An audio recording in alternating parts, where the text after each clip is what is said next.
Hello friends, I am Kose Seema from Ghodeshwari Junior College, Ghodegaon. You are watching the second part of the poem Nose versus Eyes, written by the great poet William Cowper.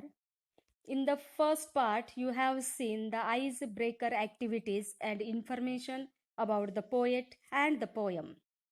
In this second part, we are going to see the explanation of the poem Nose versus Eyes.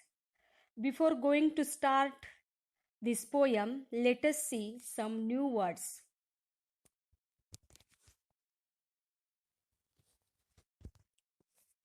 The first word is dispute. It means disagreement or clash. Second word spectacles means glasses used for clear vision. The third word is wig, means a special covering for the head made of artificial hair worn by the judges. The fourth word is baron. It means a powerful person. Fifth word is discerning. It means showing good judgment. Next, amount to means becomes. Next, straddle, extend across both sides. The next word is reach, means an edge. Next word is saddle. It means a seat for the rider of a horse or camel, visage or countenance face. Next word is decreed. It means gave the verdict, sloman, formal and dignified. And the last word is condemn. It means that express disapproval of. Friends, now we are going to see line by line explanation of this poem. Keeping in the line with Cowper's intent to mock the legal system, the setting of the poem is chosen to be the courtroom. The poem describes the case involving an argument between the nose and the eyes, wherein each claimed to be owners of the spectacles. Now let us see the first stanza of this poem. I read it. Between nose and eyes a strange contest arose. The spectacles said them unhappily wrong. The point in dispute was, as all the world knows, to which the said spectacles ought to belong. It means that an unusual contest began between the nose and the eyes. The spectacles were the cause of their discontent. The basis of the argument was the well-known question of whom the spectacles truly belong to. Now look at the second stanza of the poem. So Tongue was the lawyer and argued the cause with a great deal of skill and a week full of learning, while Chief Baron Ear sat to balance the laws, so famed for his talent in nicely discerning. It means that the Tongue was appointed as the lawyer and showcased his depth of knowledge and skills through his argument. The Ear was asked to provide a verdict based on the word of the law. The poet then refers to the Ear as one who is known for his good judgment. Next stanza. In behalf of the nose, it will quickly appear, and your lordship, he said, will undoubtedly find that the nose has had spectacles always in wear, which amounts to possessions time out of mind.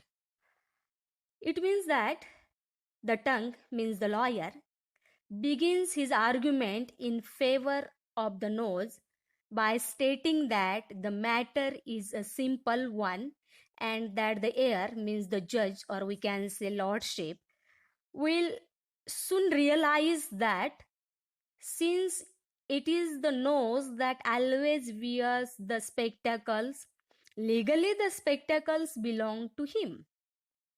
Next stanza. Then holding the spectacles up to the court, your lordship observes they are made with a straddle as wide as the ridge of the nose is, in short, designed to sit close to it just like a saddle. These are new 4 lines. So it means that the tongue, once again, the tongue is a lawyer here. The tongue holds the spectacles up in court and asks the ear to notice how the part of the frame that lies in between is of a size that is exactly as wide as the ridge of the nose. This, he states, is proof that the spectacles were designed to perfectly fit the nose just like a saddle fits the back of a horse. Next stanza. Again would your lordship a moment suppose this a case that has happened, and may be again that the visage or countenance had not a nose, pray who would and who could wear spectacles then? It means that the tongue, here the tongue played the role of lawyer, puts forth another argument and asks the ear to imagine, or we can say to think for a moment about a case that has happened before and may happen again, wherein a face has no nose. In such a case, the tongue asks, who would wear the spectacles? Now the next stanza. On the whole, it appears, and my argument shows, with a reasoning the court will never condemn, that the spectacles plainly were made for the nose, and the nose was as plainly intended for them. Now it means that overall the tongue declares that his argument clearly proves the point, and the court will not be able to disapprove of his reasoning that the spectacles were obviously made for the nose and the nose was obviously meant to possess them. Now the next stanza.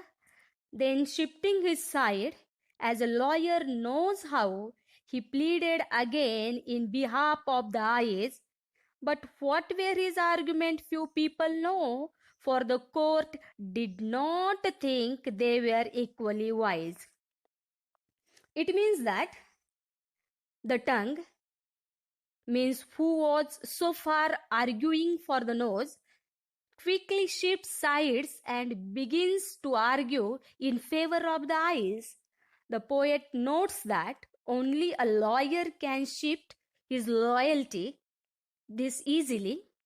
However, nobody heard or understood the arguments made by the tongue for the eyes, and even the court did not think they were as logical as the ones made for the nose. And the last stanza, now I read it. So his lordship decreed with a grave Sloman tone, decisive and clear without one if or but, that whenever the nose put his spectacles on, by daylight or candlelight, eyes should be shut. It means that, and so the ear delivers the verdict in a serious and dignified voice, and doth so without any doubt in mind in favor of the nose. He declares that whenever the nose decides to put on the spectacles, the eyes cannot use them to see and therefore must remain shut of the time of the day.